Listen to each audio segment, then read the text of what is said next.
Hi Charles. Hi Esther. Oh, shoot.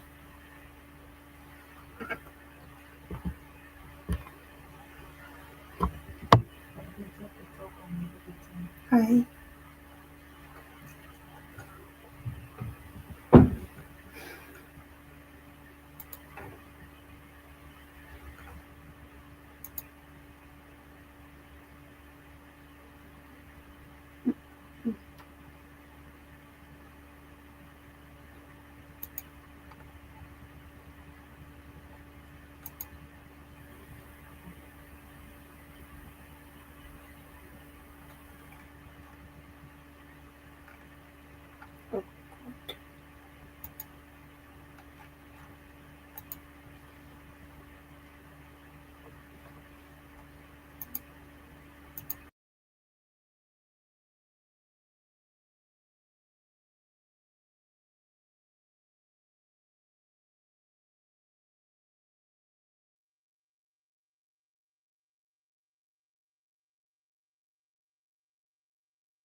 Okay. Hi, Charles. Hi, Christine.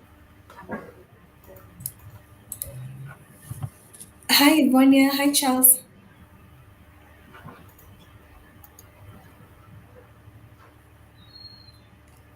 Hi, Christine. Hi. Don't mind. I hope I don't look so tired. I've had a really hectic day.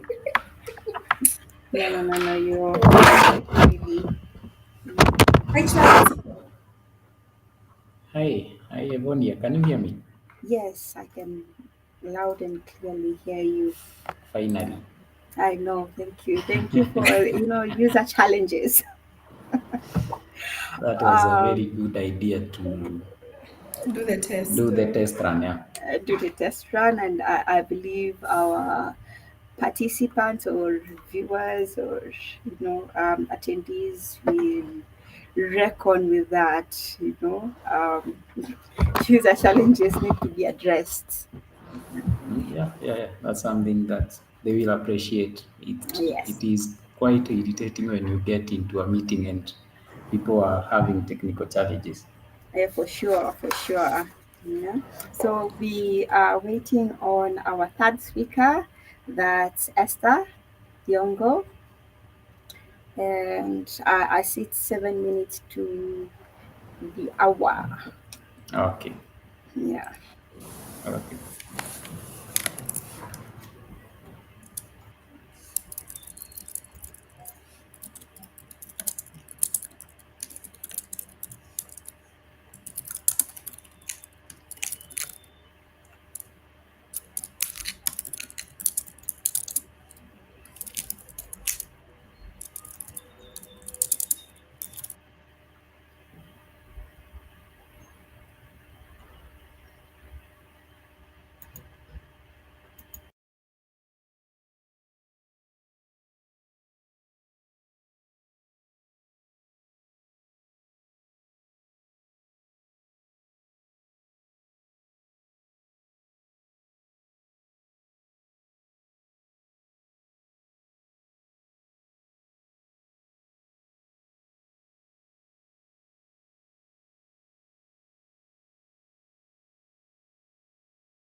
All right.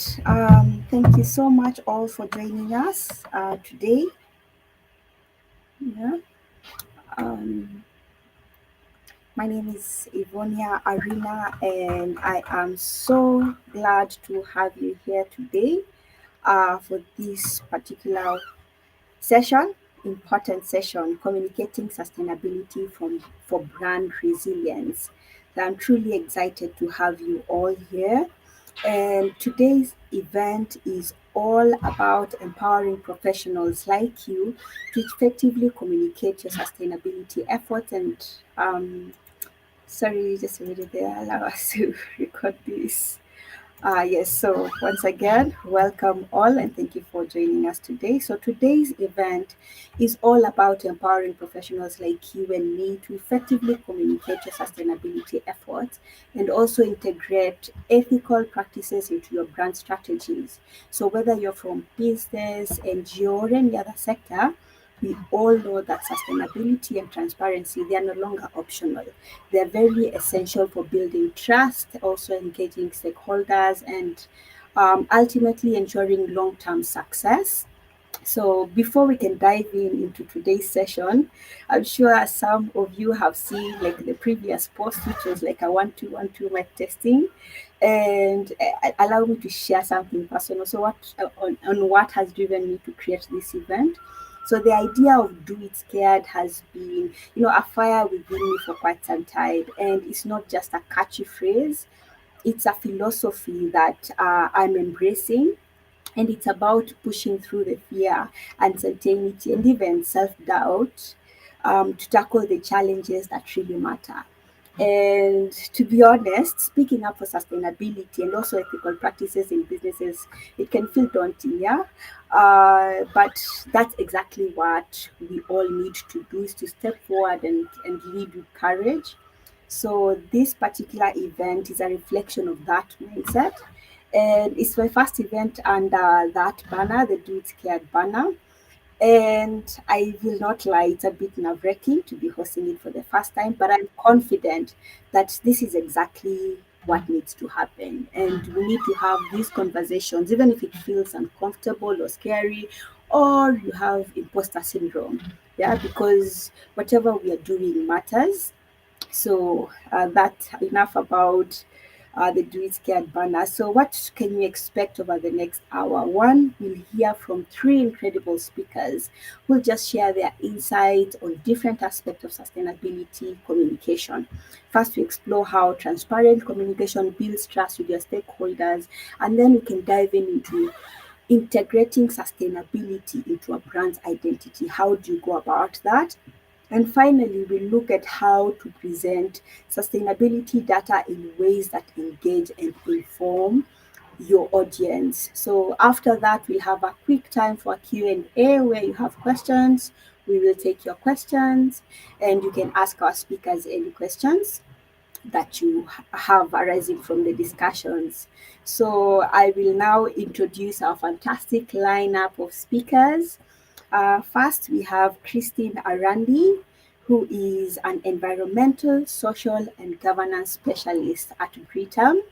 And Christine will be talking about their journey into sustainability and the power of transparent communication in building trust with their stakeholders. So she'll give us an insider journey. How did they get that embrace from the senior level? What did they have to do, or what did she have to do to ensure that Britain is speaking the sustainability language from highest level executive all the way to the rest of the staff. And then next we'll hear from Charles Kariuki, who is a GRI and CSP specialist, a consultant in the sustainability space. He'll take us through how to integrate sustainability into our brand identity and expound more on the thin line between, you know, sustainability communication and greenwashing. And lastly, we have Esther Yongo, who is the director at Insight and Concept Africa, and she'll share insights on how to present sustainability data in ways that truly engage and inspire your stakeholders. So, in Esther's discussion, she'll highlight on what is this data that we are collecting, how do we collect it, and how do we package that. With that, I'd like to first hand it over to our first speaker, Christine, who you can introduce yourself, Christine. Karibu. Over to you, Christine.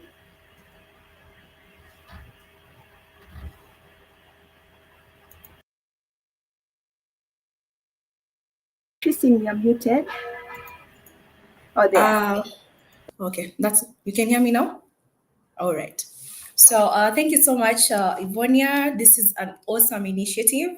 Do it scared. That's how we all start. In a way, that's my personal journey as well. Do it scared, as I'll be highlighting. My name is Christina Randi. I'm an ESG specialist, steering the sustainability story within Britam.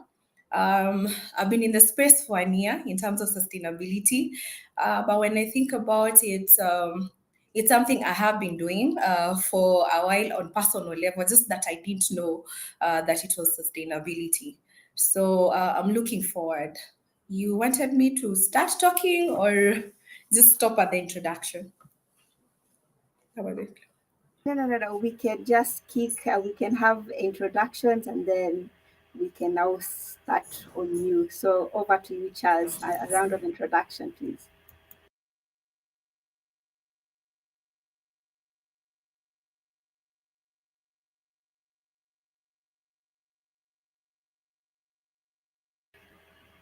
Charles, we can't seem to hear you.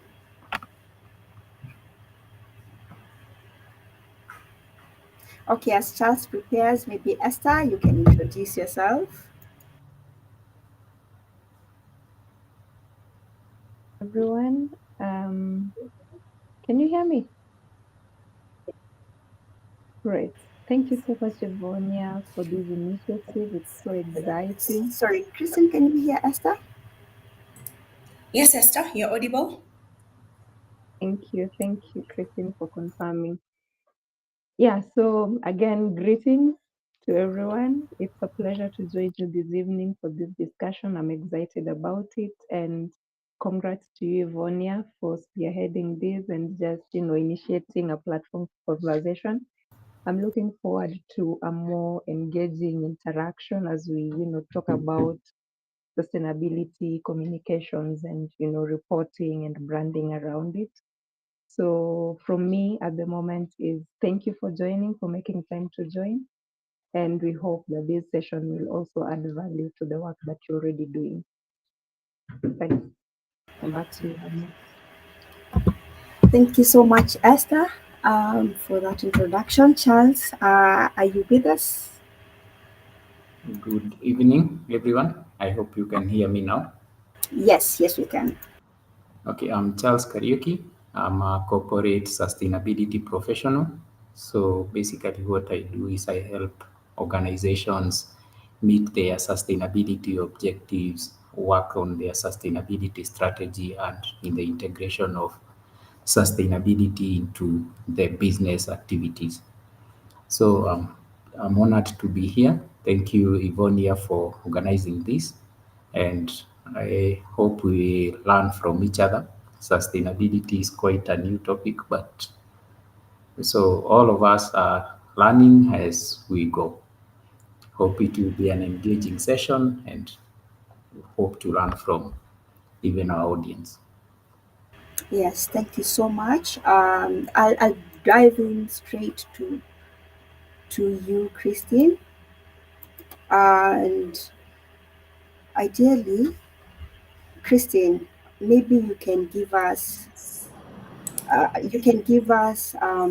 your background, how and how you got into sustainability. What advice would you give to brands that want to communicate their sustainability efforts, even if they are a work in progress? Okay, just clarification. When you talk about background, are we talking about the background of the brand I work for, that's Brita, or the brand Christine? If you could just clarify that. We can actually have it intertwined, so we can have it Britab and Christine. Okay. All right. Thank you for that question. And I trust it will inspire someone. So my background is in administration and executive support. Coincidentally, I've never worked for any company. Fresh from school, I joined Britam. So I have been in Britam in different roles for the past 13 years. This is my 13th year in Britam. How did I learn into sustainability? So, one, what I came to discover as I now got into the core role of steering the agenda for sustainability in Britain a year ago was that there were quite a number of skills that I picked up in the different roles I had within the administration space, as well as the executive support to directors, which were very key in terms of what I do today. So, for example, there is the aspect of project management. I have managed a number of projects within Britam, which included setup of offices. Those are the big projects, relocation from one town to another. So there was the essence of project management. There's the bit for stakeholder engagement, which is very key in sustainability. So in the administration docket within Britam, you relate with a lot of people, different personalities within Kenya, out of Kenya, because we are in 7 countries within Africa. There was the element of financial acumen, if I may say that. I was able to handle budget preparation, budget controls. I worked with the finance function docket for a period of 24 months. So these are some of the skills I was able to pick up. Of course, not losing sight. I did chair the OSH committee within Britam for especially during the COVID period, that is from 2019 to 2022. So there's the aspect of risk and compliance, policy setup to manage that. Crisis management, definitely, because no one was prepared for COVID-19. So there were skills, a number of skills that I picked up that are transferable into the current space. So how did I get here? First of all, there was the need to learn. You have to go to school. So I had started doing certifications. I did my master's in sustainability, and I was able to pick up the knowledge perspective. I did the GRI, which was very key in terms of the first report that Britam released this year, because it's in accordance with the GRI standards. There was a bit of networking.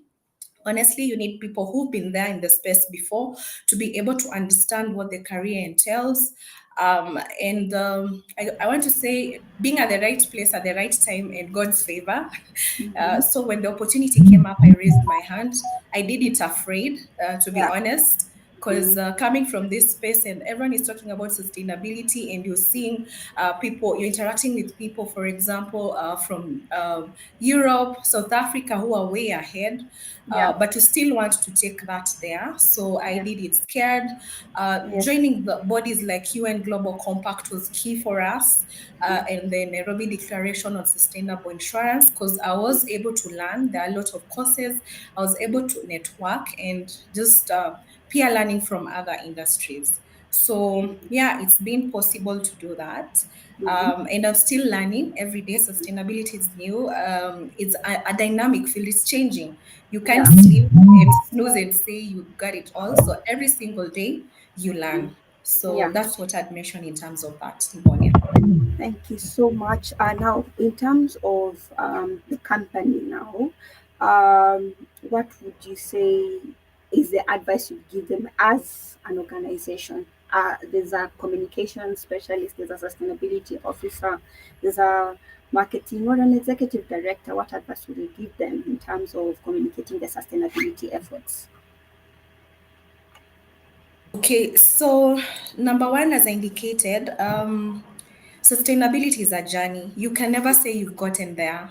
Yeah. So, first of all, I think it's very important to be transparent and also to be realistic in terms of knowing you're just starting out. So, Mm-hmm. for us, first of all, even with us doing that first report, does not mean that we've reached. I normally say it's like a commitment, a lifetime commitment. Mm-hmm. You have to be open to grow, to learn, to admit, to identify areas. So for us, what we did first of all, of course, besides why did we start doing sustainability, Mm-hmm. which is a whole other discussion. For us, what we did first of all is to understand, to do a screening internally. What were we doing that Yeah. is affiliated to the sustainability space? Yeah. Then from there, where do we want to be? So having setting realistic and time-bound goals, which now will enable you to do a gap analysis to know where you are today and what do you need to do to get to the goals that you've set. So Yes. I'll pick up in terms of transparency, which is Mm-hmm. critical because for us, we were to recognize that this is going to take time and then integrating it into the core business strategy Yeah. so that it's not being treated like a totally different aspect. So Mm-hmm. once you're able to integrate it already into what you're doing, it's easy for you to be able, it becomes a bit easier for you Yeah. to be able to embed it across the operations. Yeah. The other key thing is when you're communicating, as I said, it's important for you to set realistic and time-bound goals. Yes. So, for us, for instance, Mm-hmm. we've had, I'll just pick a simple thing. So, one of the things that we aimed is to reduce our carbon footprint. So, one Mm-hmm. of the ways that we do this is in terms of how are we using energy efficiency around the offices. So we realized most of the offices we have are old school. So Yes. we've got embarked on an exercise to renovate and revamp to make the offices sustainable. They have LED efficient systems already incorporated. Yes. So this is again is phased out. Yeah. Remember, once you want to integrate sustainability, it's expensive, Yeah. and the returns for sustainability are not short term; they are long term. The Mm-hmm. ROI, I call it the return on impact, Yes. is not short term, it's long term. So you have to face it out. Yeah. Um, Another thing is when you are communicating, avoid greenwashing. Mm. Don't overstate achievements. Mm-hmm. Ensure that what you're saying is the truth, what is on Mm. the ground. Do Yeah. not be bullish about what you're doing. So, by our engagement, for example, like in the UN, it's called the UN Business Human Rights Accelerator. I'll just give practical examples. We were able to learn a lot. We were able Mm-hmm. to see the gaps that we have in terms of integrating the human rights wholly across our business, and we are taking steps to integrate this Mm-hmm. both within the business and with our partners and all through our value chain. As part of communication, another key thing is engaging stakeholder. You can't communicate in a silo, so you have to create opportunities where you're engaging your stakeholders. Here we are looking at internal stakeholders, we are looking at external stakeholders as well. So we talk about surveys, they could be online surveys, having forums where you are able to allow your clients, your partners, your investors and employee to weigh in on sustainability issues. You Mm-hmm. know why this is important? It's because it helps you uh, collaborate with everyone in the Yes. journey to be able to make that impactful change. So I just how I look at it, I can say that communication in sustainability is like when you're hosting a potluck dinner. Mm. You know, what do you need to look at? You need to have honest invitations. Who are your guests? What are their dietary restrictions, for example? Share a recipe, for example, so that when the guest brings a dish, they're able to know the story behind it. Celebrate small contributions. So in Kenyan aspect, you'll find someone will bring a vegetable salad, someone will bring chapati, another person will bring a meat stew or that. So it's important for you to celebrate those small contributions. So I'll say communication in sustainability is like a potluck. It's all about being transparent, celebrating the small wins, inviting your stakeholders, a mix of stakeholders, being open Yeah. to collaboration so that they join the journey in making that impact in terms of what we are looking at, the whole concept of the planet, the Yeah. people, as well as now from a corporate perspective, how are we making the money? Yeah, Yes. thank you. Thank you so much. I've picked a few points that you've said more or less. What brands should consider transparency. You've given yeah, more than once mentioned that. Then you said there's the long term aspect of it. You've also guided that businesses shouldn't be bullish, avoiding greenwashing, then engaging stakeholders, and a lot on collaboration. Thank you so much, Christine. That really covers it. Even covered the question that I was leading to, the quick wins, that companies or brands can take up in order to implement their communication strategies into their sustainability messaging. Thank you so much, Christine. Charles, I'll move over to you. And I have some questions that I hope that you can take up. This is to address the practical skills for integrating sustainability into branding and communication, and the strategies for building and communicating a sustainable brand. So maybe you can explain to us. We do know that integrating sustainability into a brand can be transformative, but how can companies ensure that their sustainability values aren't just, marketing claims? It's not about greenwashing, but they're genuinely woven into the business's DNA. Charles, over to you. Okay, thank you, Evonia.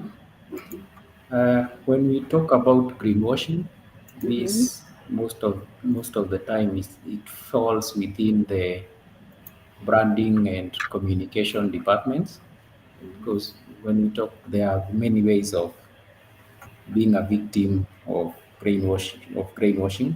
One of them is green labeling, where you just label things as green even if they are not. Mm-hmm. We are talking of green crowding, where you will hide behind a certain group of people who are, or organizations which are considered to be green. Mm-hmm. We have green lighting, where you focus on the ethically sound aspects of your brand, and while you ignore the other sides which you feel the stakeholders might not take up well. We have green hashing, where you don't talk about your ESG commitments, what your sustainability initiatives, you just quiet. And then lastly, we have green shifting, where Mm-hmm. you shift the blame to maybe your consumers, your customers. If they did not ask for this, we will not be here. So there are a number of ways that Mm-hmm. companies can ensure that their sustainability values are not just marketing gimmicks. Mm-hmm. And the most important is to ensure that you embed embed sustainability in core values. Mm-hmm. So to do this, companies should just incorporate sustainability in their mission statements and core Mm-hmm. values. And this alignment ensures that sustainability is not an afterthought, but a Mm-hmm. fundamental aspect of the business ethos. This is simply saying that you have to live sustainability, not Yeah. just talking about it. Mm. Brands can also develop comprehensive noise from your end. Oh, sorry about that. Uh, So brands have to develop comprehensive sustainability policies, and this is simply establishing clear sustainability policies that outline measurable goals and actionable strategies.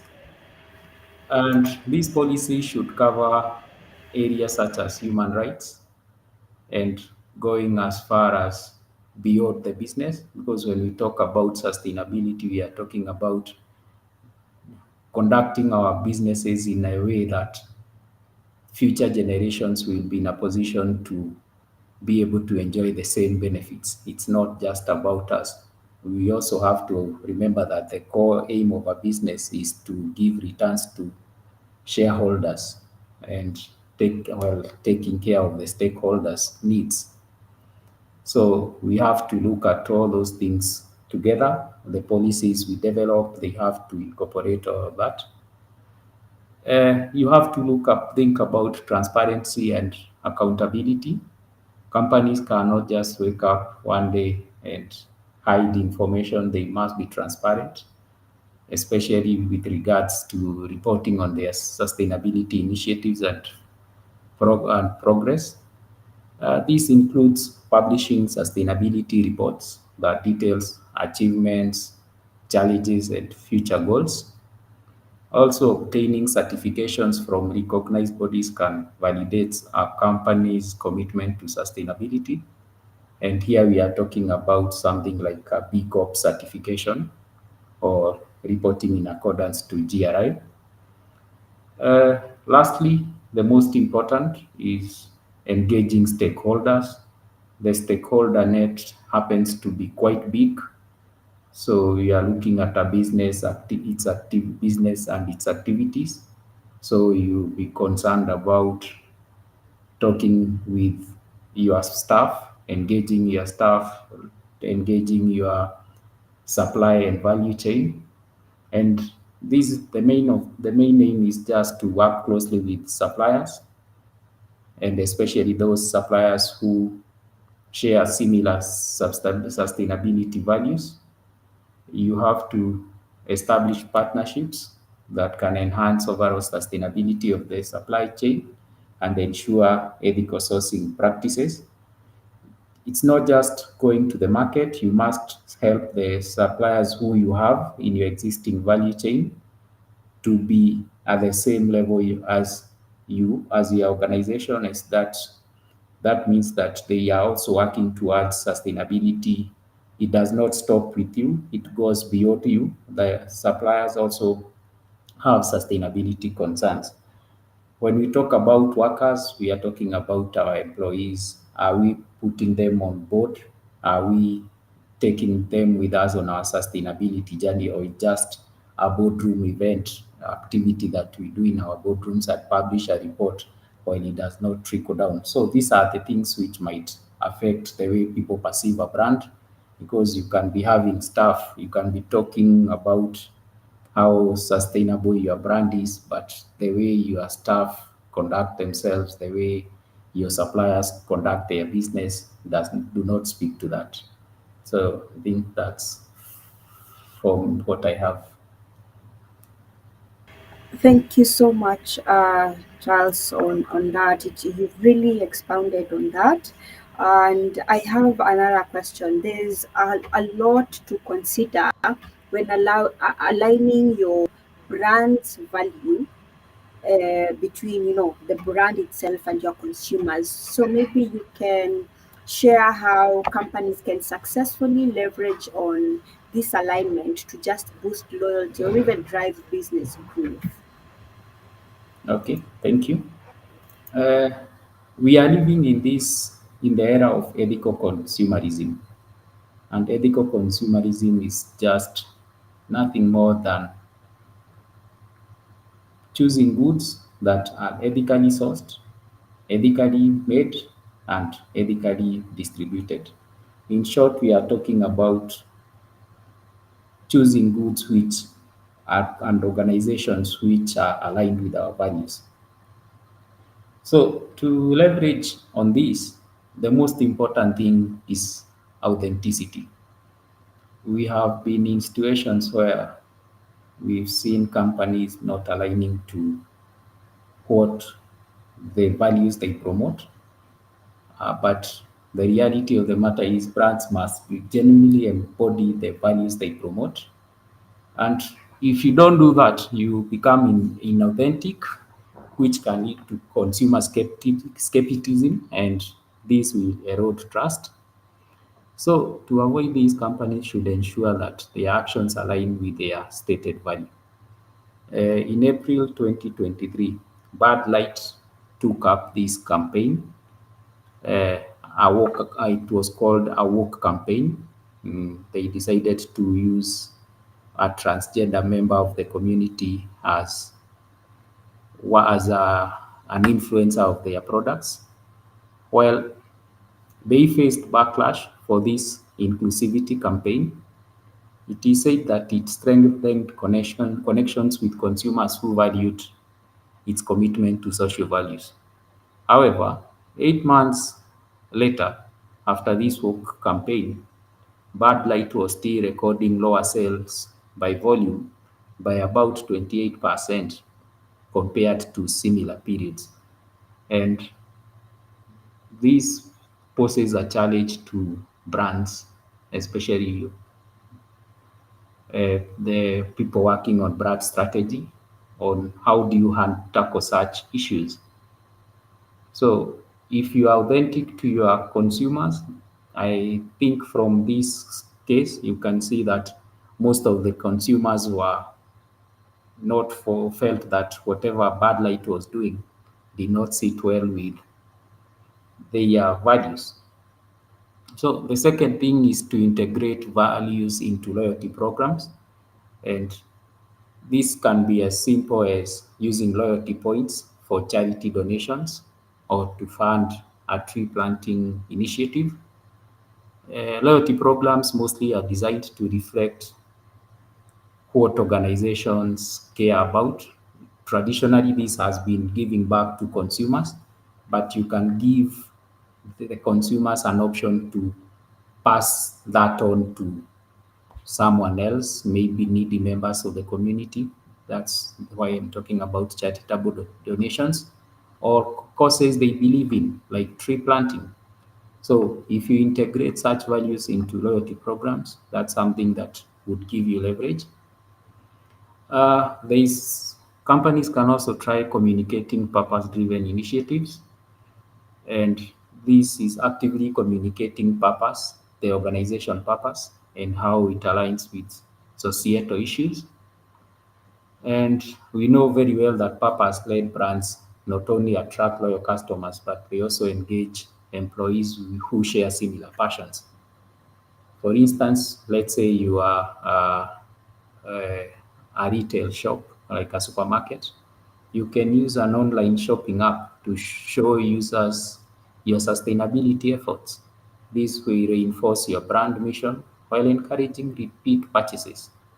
The same can be tied to through personalized experiences.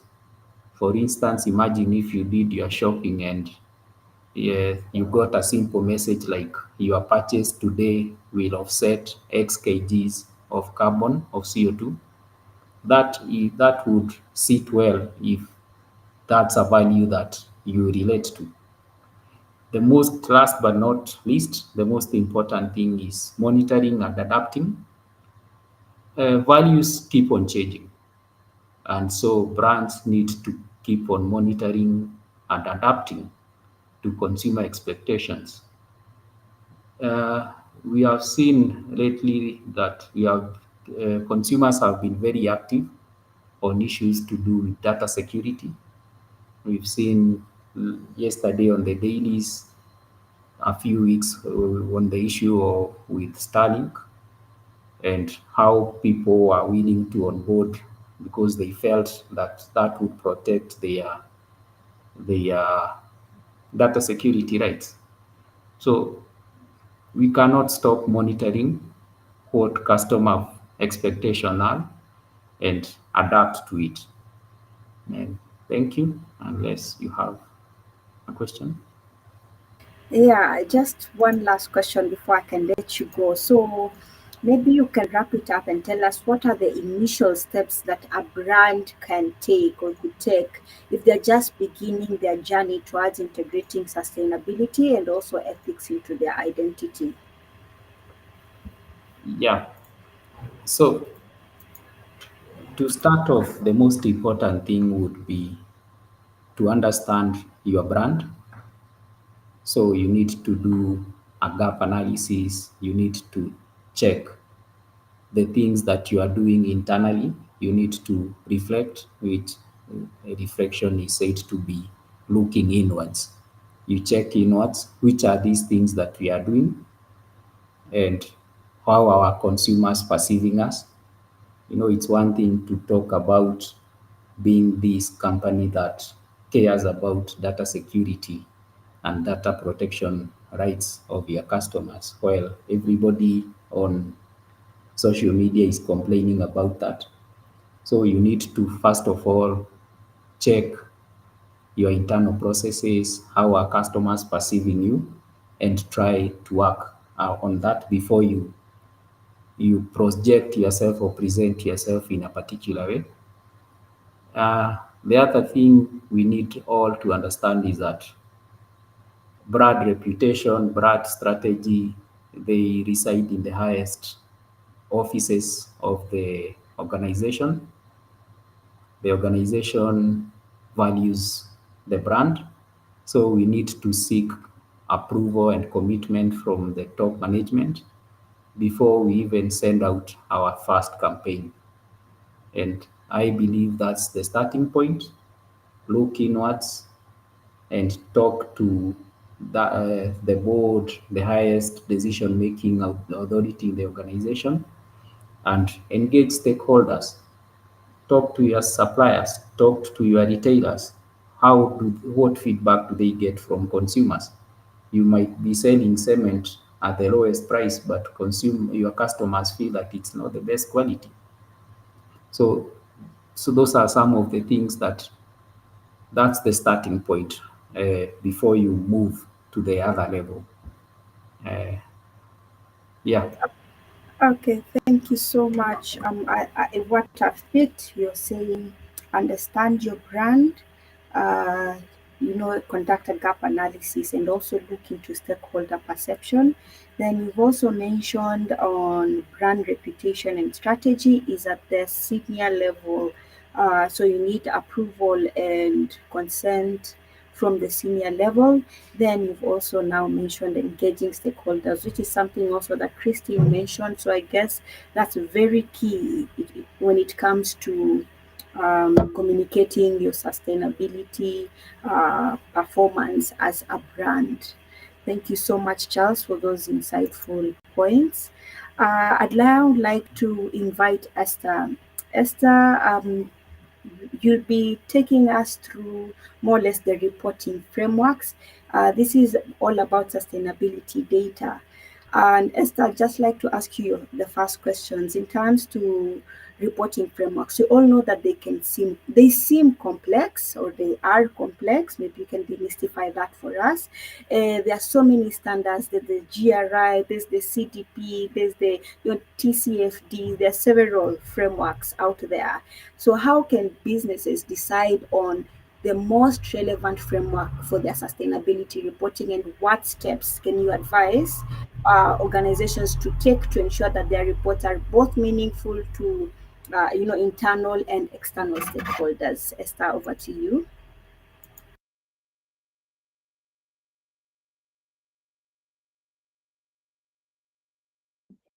Okay. Thank you so much. And I appreciate Christine and Charles for the background they've laid. At least it's easier now to build up on that when you're talking about sustainability reporting. And before I get into how companies can actually, get to select the frameworks that would be, most applicable and appropriate for them, allow me to reintroduce myself. When I was, saying hello, initially I didn't say which organization I'm representing. So I'm here on behalf of Insights and Concepts Africa Limited, which is a fairly new consulting firm in the space of corporate sustainability. They work to support companies and organizations to basically understand what sustainability is in their context, and also, support them in acquiring the right skills and tools to enable them develop sustainability strategies, integrate those strategies into their business, models, and also eventually engage stakeholders and report on their progress towards achieving the sustainability goals. Speaking on sustainability framework, Ivonia has clearly stated that there are quite a number, and the truth is we keep having more coming on board. We have a number of frameworks still being developed and being, rolled out into the market for use. And sustainability frameworks have also developed over time, over the years, and it's a space that is, continually evolving, as I would say. Would not say that we have clear cut, solutions and policy frameworks or standards that have been finalized, but these standards keep, being revised. Like I mentioned, we still have more standards coming, on board, and we have to, keep ourselves updated and know what is actually available out there, and most importantly, know how relevant they are within our context of sustainability and select the ones that are relevant to us. The most common standard is GRI, and I think they've done a good job in ensuring that all the other frameworks feed into their reporting framework. However, I'm not saying it is the one that you should use, but ideally it is the one that is used by most companies globally because of just how robust it is. And like I've mentioned, they've also taken into consideration, they've tried to bring together all the other frameworks, making it simpler for companies to actually pick one framework and run with. However, we also have other frameworks, and they meet different needs. Some are, just as trying to, regulate areas or issues around investors or issues that are of interest to investors. Some are looking at issue specific, disclosures like climate, like water, and things like that. So they could be many, in the tens of them, but it's important for a company to actually know which one would be applicable to them. This would be my approach as an advisor when it comes to sustainability, that a company may look at their reporting needs in while selecting a framework that's applicable to them. So what do you really want to communicate? Yes, you want to report your disclosures, but what are the needs? Do you want to meet, do you want to, like Charles was saying, present yourself as a responsible company in terms of environmental issues or in terms of social issues and the like, or is it a reporting that's also trying to meet or catch the eyes of investors and what they're actually interested in? So knowing your reporting needs is very important in selecting your reporting framework. We also talk about just looking at the industry where you operate within and looking at the frameworks that are mostly used by companies in that industry. So this is very important because there's an aspect of benchmarking when it comes to sustainability, or when you're trying to compare your performance with your peers in the sector.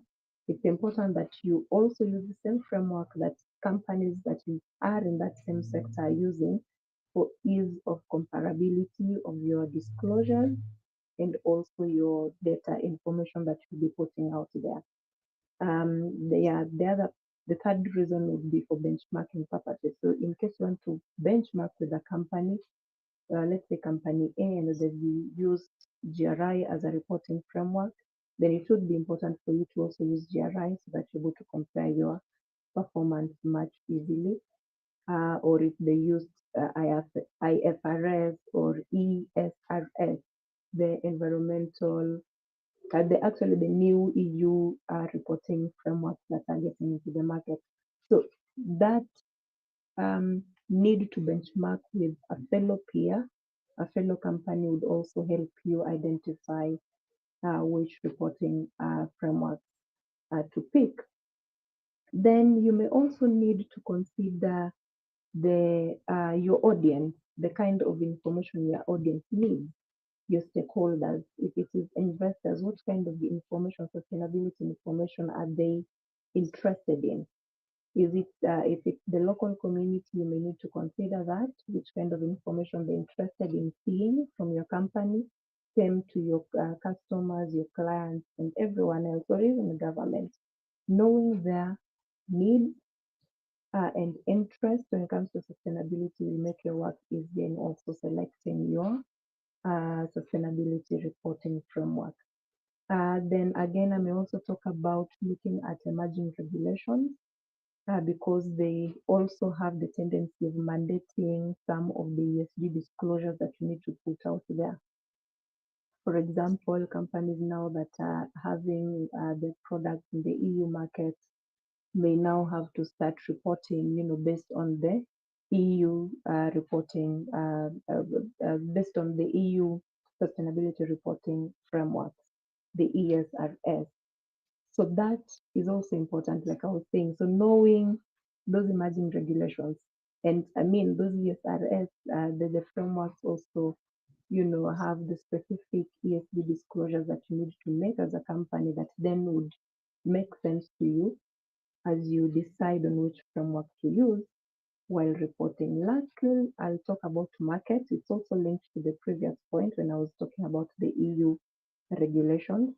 So the markets where we operate in, or the spaces where we operate within, may also determine or guide us in selecting the right reporting framework so that we're also compliant, because there's also an aspect of compliance.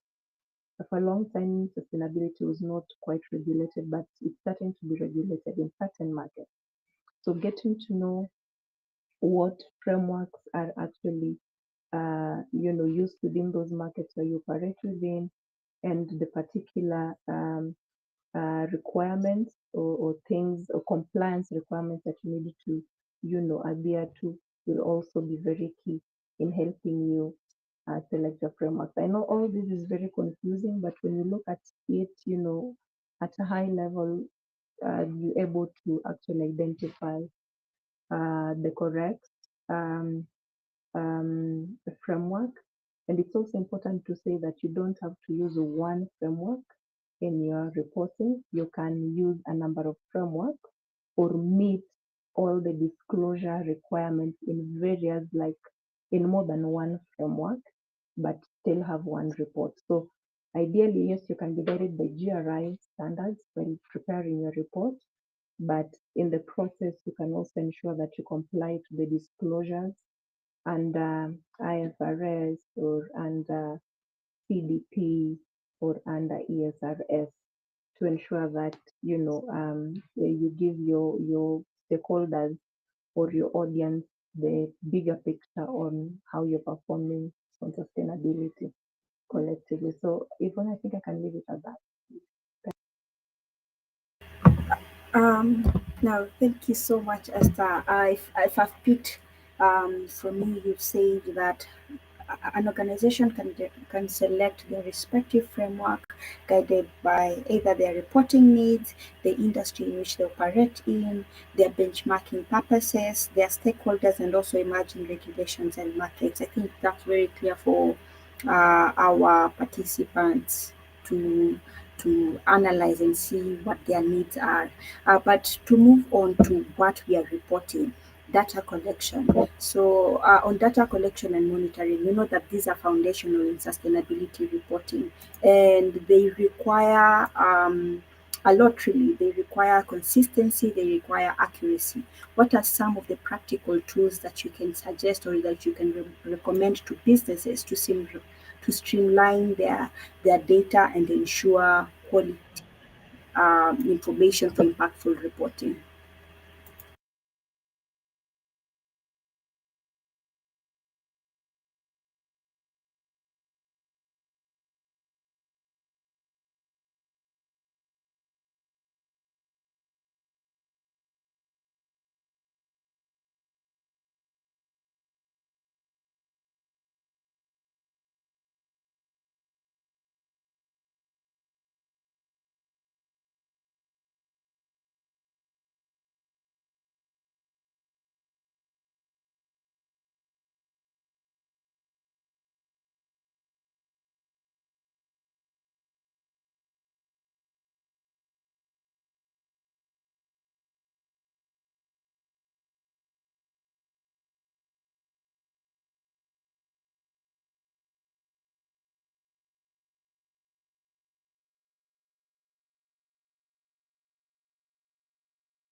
For me, I think Esther is muted.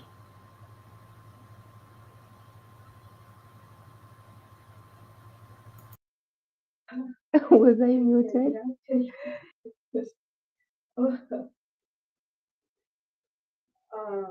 Yes.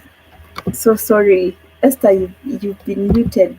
Esther, you've been muted the whole point. Wow, sorry. As I was saying, I was reiterating what Yvonne said earlier, that data is very important when it comes to sustainability reporting. Am I audible now? I need to be sure. Okay, thank you. So I said initially that data collection, especially the baseline data collection, is very important when the company wants to establish their current performance and also set targets when it comes to sustainability. When it comes to setting their sustainability um, targets and ambitions.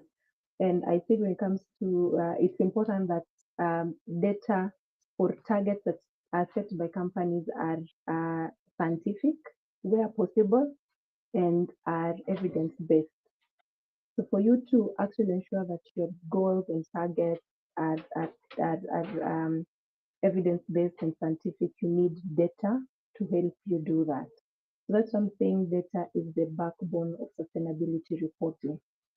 Um, Monitoring is also important because then it helps as a company track your progress over a period of time, get to know how you are performing towards achieving your goals, whether you are on the right track or you needed to course correct or redesign your approaches to sustainability for you to achieve your goals.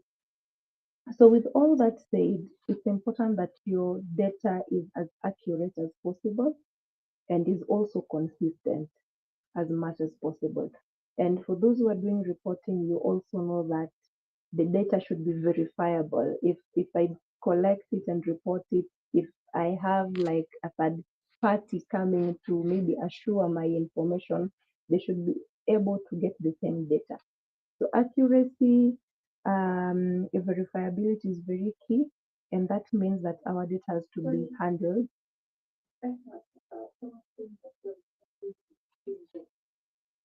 It's my volume. Uh,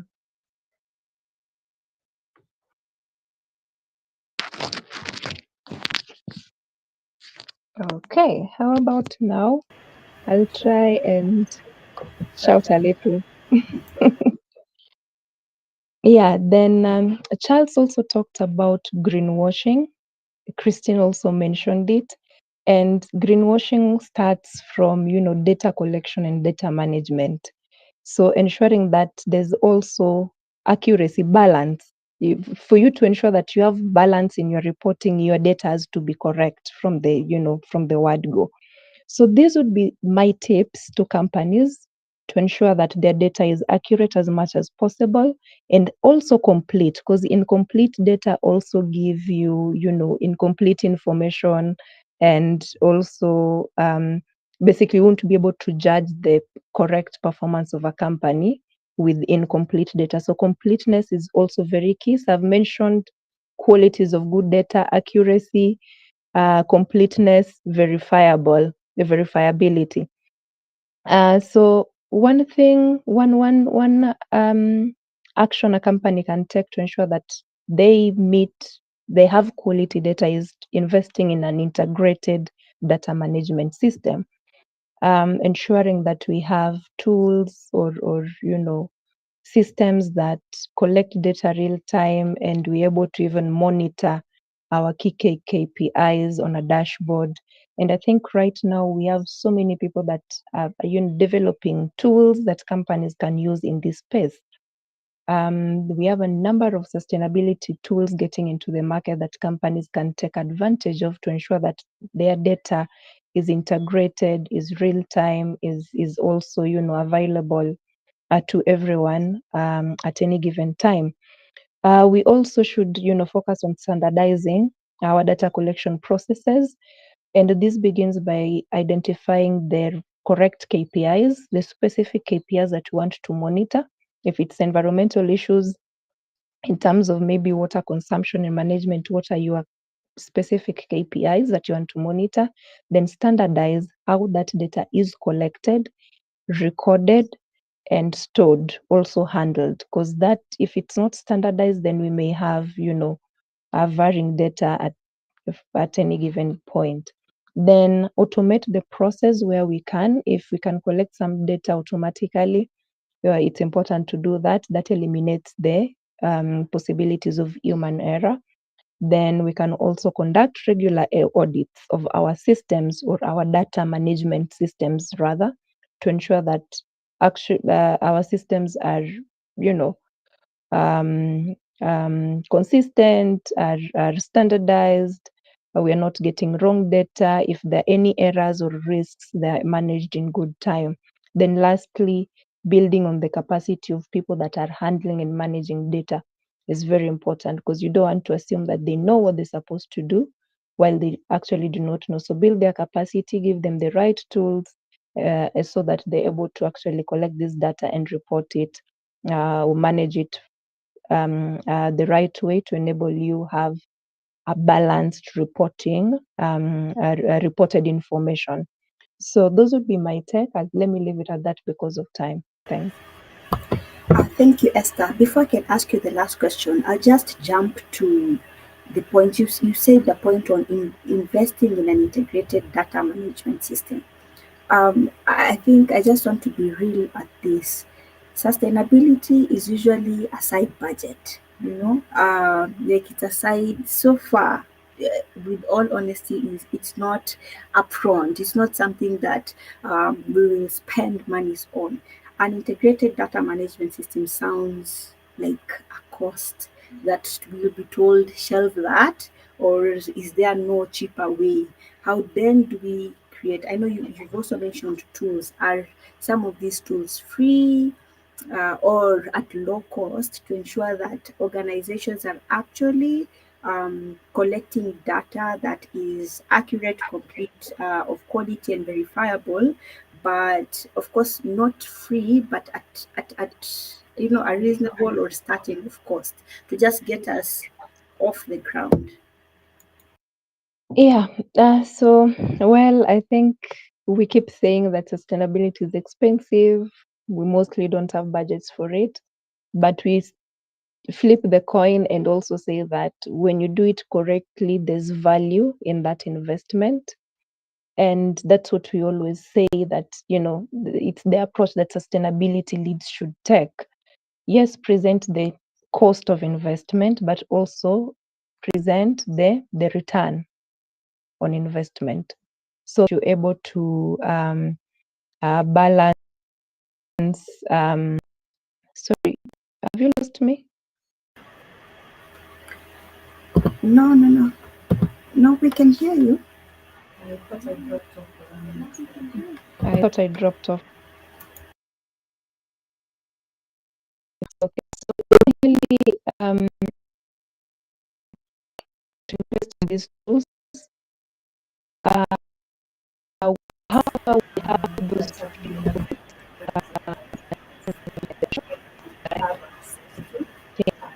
as companies, organizations like BLAB, the UN Global Compact,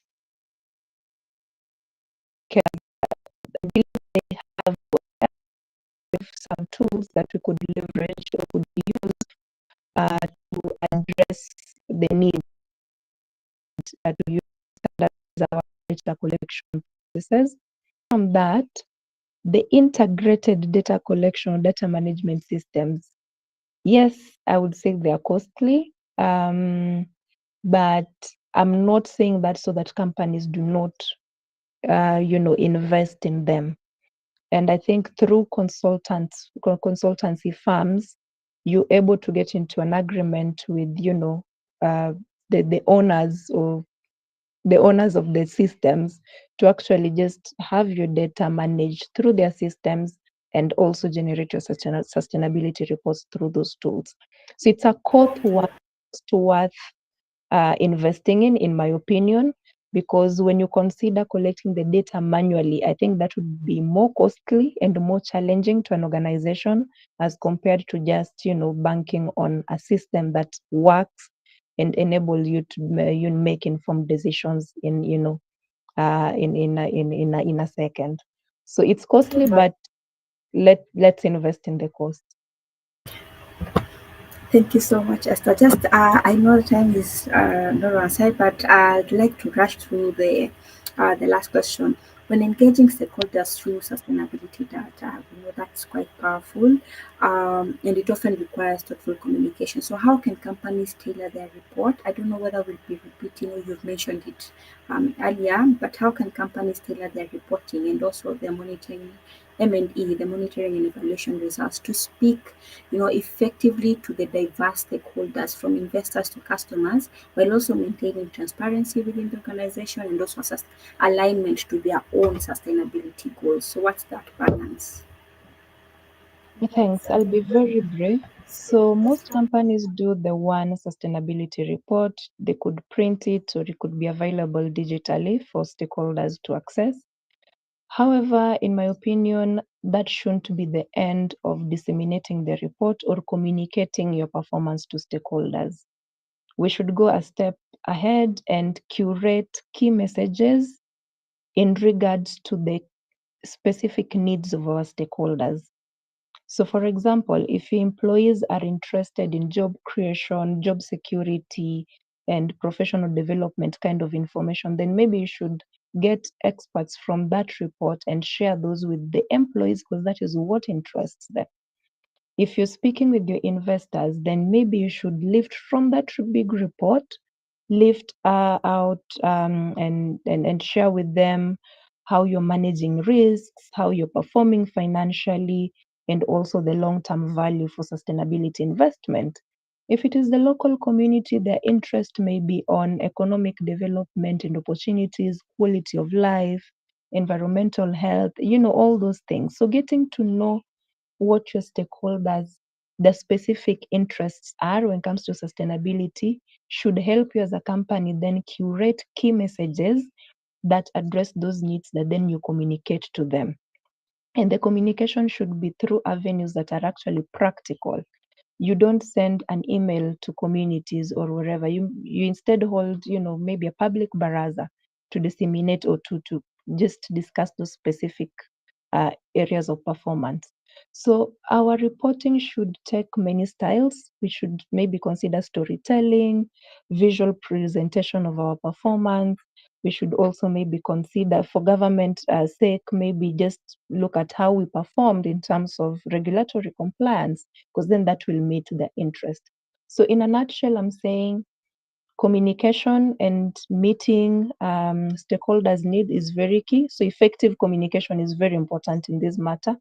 And you can only do that when you know what their interests and concerns are. Then now you're able to communicate effectively based on that. So Ivonia, I can stop there. Thank you so much, Esther. I think that has captured it. I'll quickly just go to the questions on the chat. I see, Bella, you asked for the link to the GRI reporting framework. We shall be able to share that after this session. But James, you have a question to Christine and Charles. What is the business case for businesses to embrace sustainability reporting beyond issues such as ethical consumerism, which is still a bit of a far-fetched incentive to invest in more sustainable circular business models or embrace sustainability reporting?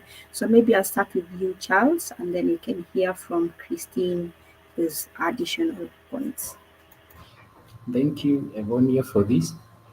I remember we had this discussion before when we were planning this webinar about sustainability and the conceptions and misconceptions which are there. Uh, James, thank you for your question. I would like to clarify that sustainability reporting is just the end of a process. We're just telling the success stories, and the benefits lie during and after the process. We have some external benefits like building reputation and trust. We are talking about when, let's say, for instance, your company is out for an acquisition or a merger, and your customers also want to be convinced that they are buying products from a reputable organization. So sustainability reporting will help you with that. Two, it will help you attract capital from investors if you are a publicly listed company. If you are showing that us that, in future this company is still going to be there, this means that you will attract long-term investors instead of having short-term investors. And we know the risk that has, especially when you have short-term traders. We have seen that work against Tesla when short-term traders decided to let go of the stocks after a short hiatus. And capital, everybody, we all know that capital is big for business, so we cannot downplay that. Third, it helps you engage with stakeholders, and by stakeholders, I'm talking about everybody: your shareholders, your customer, your employees, your value chain, everybody. Because when you are working on your sustainability report, you are required, one, to do a materiality assessment, and this is a process which involves talking to your stakeholders, engaging with them, trying to see the risk that they foresee in your business, and also unveiling opportunities. Fourth, it will help you comply with regulatory requirements and contractual obligations, because, as I said, the materiality assessment goes deeper than just uh, checking, okay, this is material to us. You are talking about financial materiality, but we are also now talking about materiality from the environmental, social, and governance aspects. So these are things which will add value. Internally, it will help you set vision and strategy. It also motivates employees. As I said, you cannot do sustainability, you cannot have a sustainable organization where people are working in silos, departments are working in silos. You have that corner office. I heard Evonia talk of that sustainability has a side budget, but you cannot say sustainability is at the core of strategy. You cannot run a business where you are not focusing on strategy and you say, okay, we are not going to invest in strategy. Otherwise, you just be carrying a product. So it will also help you manage risks. As I said, especially when you are talking about you going to explore where the risk and opportunities through the stakeholder engagement, you will see some risks which you never thought of. We have seen big companies facing challenges like a supplier of a supplier of a supplier engaging in child labor, and that affecting the big company. We have seen what has happened to Facebook and a local company here in our backyard regarding uh, staff welfare. And when Facebook wanted to get its name out of that case, they were told, no, you cannot have yourselves out of that case. So that's a risk that we need to see. And last but not least, it helps you measure performance. So these are things that you will benefit while working on sustainability reporting. But what we don't need to misunderstand is that we are trying to work on those individual elements like ethical consumerism. But ethical consumerism, remember, is a big thing. Nowadays, custom companies, let's say you are working with a company that prides itself as a B Corp. You cannot be a supplier to them if you do not meet you cannot demonstrate that you are a sustainable company.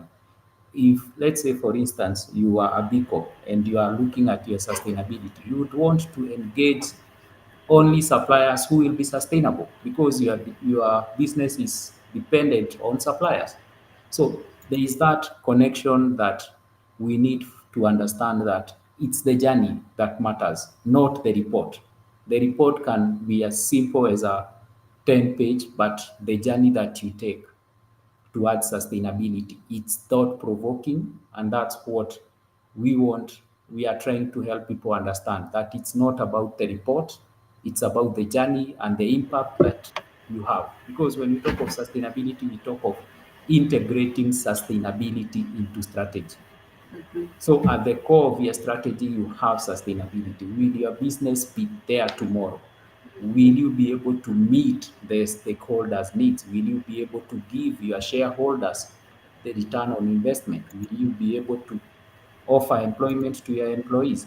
Will you be able to get your raw materials to continue your business? So it's a large, intricate net, but we cannot work in silos. So it's not about ethical consumerism.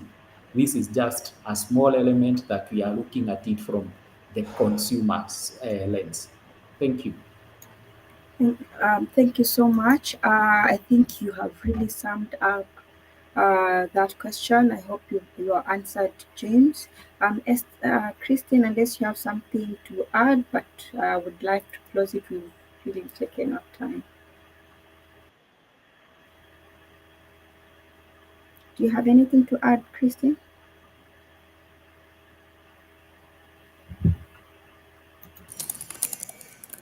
I suppose silence is bliss. Okay. So I don't see any other questions. I just, Christine, you have something to add. Sorry. Yeah, you had muted me, so I can't unmute. I'm sorry. I Uh-huh. mean, okay.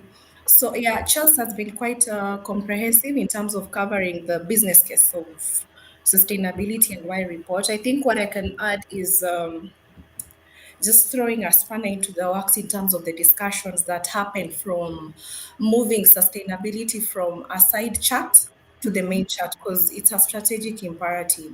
Mm, So one of the things that we have done is we talk a lot about ROI, that's the return on of investment.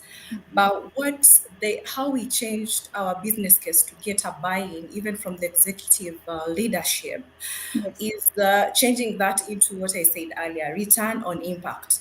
Because what sustainability does, or the returns on sustainability, are in terms of the impact of what we are doing. And the reason why return on impact is because much of what sustainability covers is on a long term basis. That's when you get to realize the benefits. It's not something you do, you're given a budget this year and we're seeing the returns next year. So, the essence of just what I just add up, maybe other two things why sustainability reporting will help you identify and also mitigate risks. So it's a key thing in terms of risk management. And the minute you begin reporting, you become accountable. So you are accountable and you're making a public commitment in terms of what you're doing as a business. And as part of accountability is now the transparency I talked about earlier, where you have to speak the truth. Sometimes you win, sometimes there's losses, or what is it, jogging on the same spot. But the fact that you're reporting makes you accountable and you're able to learn and make positive strides towards the goals that you've committed. Yeah. So that's what I'd wanted to add. Thank you so much, Christine. I think it puts more emphasis on that point. I see a comment from Levina as we close. You say that's a thought provoking quote, Charles. It highlights the critical role of sustainability and its far reaching impact. By integrating sustainable practices from the very beginning across all functions of business, we can foster a more resilient and responsible organization.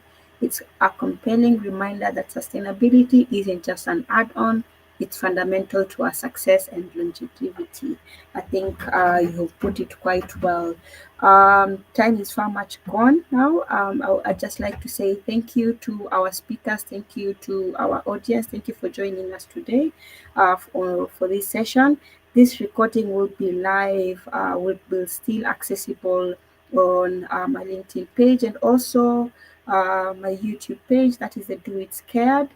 So you can be able to just engage with it and share it with other participants who ought to be here and couldn't make it. Thank you so much. And that's it. That's it from